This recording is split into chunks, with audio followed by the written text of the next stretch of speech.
Kaisika inita karivaini kana jembulati nifakalala aza nifukutanati kuta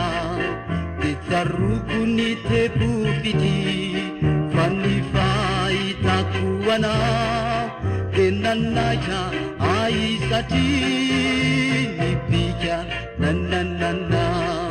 Yemi chakila zaina ituni asa zai utretana fani fukwe faraki piti adi suku angamba izani befanyeri piti tatonati teti ayunu resena fananeri ailo kavetani amura kamina Nifityava kwana sumbinaina Nanisita utaja Reshijali nulayeritana Adi suku wangamba izali Lefanyeri pitita tonati Teti akyunu resena Fandaneri ailo kavetani Yambura kaminau Nifityava kwana subinaina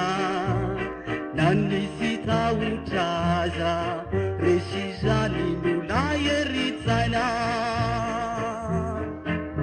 Kafara kaisika Inita karivaini Kana jemulati Nifakalala aza Nishukutanati kyutau Tetarukuni tepufiti Fanifai takuana Denanaya aisati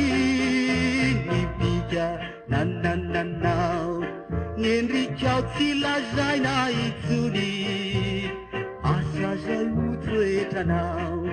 Fanifukwe faraki piti Adi suku angamba izali Lefanyeri piti tatonati Teti akyunu resena